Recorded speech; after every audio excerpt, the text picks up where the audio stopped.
প্রায় আমাদের এখন 70 কিলো মতো রানিং হয়েছে। এখান থেকে সড়ক বিভাগে দেখাচ্ছে ভোলা সদর আপনার 22 কিলো, দৌলত খান 23 কিলো, বেধুরিয়া ফেরিঘাট 28, ইলিশা ফেরিঘাট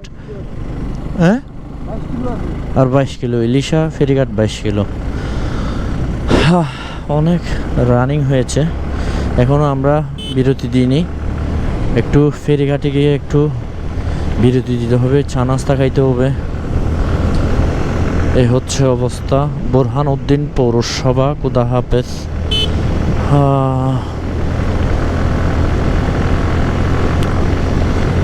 যাই হোক, এদিকে রাস্তাগুলো ভালো বলতে হবে অবশ্যই, ভাঙাচোরা খুবই কম ভোলার মধ্যে।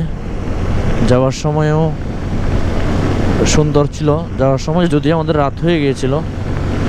এখন আসার পালা, বাকিটা এখন সামনে দেখা যাক। ইনশাল্লাহ আমরা কি দেখি, কি করি, কতদূর যাই।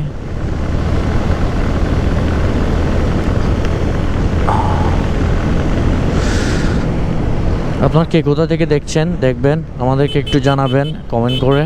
এবং ভোলায় আপনাদের কারো এলাকা হলে কমেন্ট করে জানাবেন। আমরা ভোলায় ছিলাম একটি চরাঞ্চল এলাকায়, যেটা হচ্ছে মুজিবনগর। আমার এক ছোটো ভাই, বন্ধু টাইপের, ও আমাদের এখানে থাকে।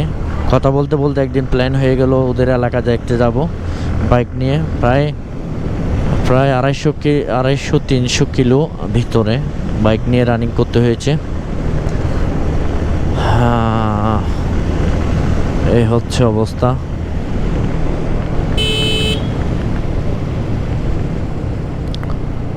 সব মিলিয়ে ভালোই ছিল, যদিও বৃষ্টির জন্য অনেক জায়গায় যাইতে পারি না, অনেক জায়গায় যাওয়ার প্ল্যান ছিল।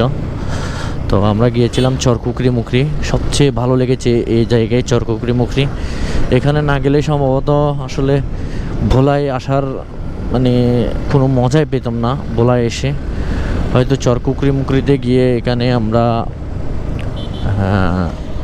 চরকুকরি মুখরিতে ওখানে গিয়ে আমরা যে জিনিসটা দেখেছি এবং চরকুকরি মুখরির সৌন্দর্য, এটি আসলে আমাদেরকে মুগ্ধ করেছে। বিশেষ করে এটি ভালো লেগেছে সবচেয়ে বেশি। ওখানের মানুষজন, যদিও পর্যটক বলতে পুরো চরকুকরি মুখরিতে আমরা 6 জনই ছিলাম। 6 জন বলতে আমরা 2 জন আর একটা মুরব্বী, ওনার ছেলে, ওনার শালা আরেকজন। এই আমরা 6 জনকে দেখেছিলাম পুরো চরকুকরি মুখরিতে। অন্য কোনো পর্যটক তেমন ছিল না, ছিল স্থানীয়রা। আমরা একটি কটেজে ছিলাম, কারণ যেটা রেস্ট হাউস সেখানের ভাড়া হচ্ছে আপনার 16 থেকে 2000 টাকা। আর আমরা রেস্ট হাউসে শুধুমাত্র এক রাত ঘুমানোর জন্য আর কি থেকেছিলাম, ওটার ভাড়া ছিল 300 টাকা মাত্র। এবং পাশাপাশি আমরা খাওয়া দাওয়া করেছিলাম ওটার রেস্ট হাউসের কটেজের নিচে যখন আমরা খাওয়া দাওয়া করেছিলাম, আমাদের বিল এসেছে মাত্র 100 টাকা খাওয়া দাওয়া। অর্থাৎ ভাত ছিল আপনার 20 টাকা, আর বাকিটা ছিল আপনার মাছ, আর একটা সবজি দিয়েছে, ডাল দিয়েছে, সালাদ। এগুলোই সুন্দর ছিল, ভালো না। এখন আমাদের লক্ষ্মীপুর, ফেনী, নোয়াখালী হয়ে আমাদের চট্টগ্রামে পৌঁছানো দরকার। এটি পৌঁছতে পারলে ইনশাল্লাহ সব কিছু ওকে। এখানে বাঁকাচ্ছে, কিন্তু তারপরেও ট্রাকটা ওভারটেক করতে গিয়ে একটু রং সাইডে চলে এসেছে। দোয়া করবেন ইনশাল্লাহ। আঁকা বাঁকা পথ বেয়ে আমরা যাচ্ছি, সৌন্দর্যমণ্ডিত ভোলা দেখে বাড়ির উদ্দেশ্যে দেখা হবে সামনে ইনশাল্লাহ।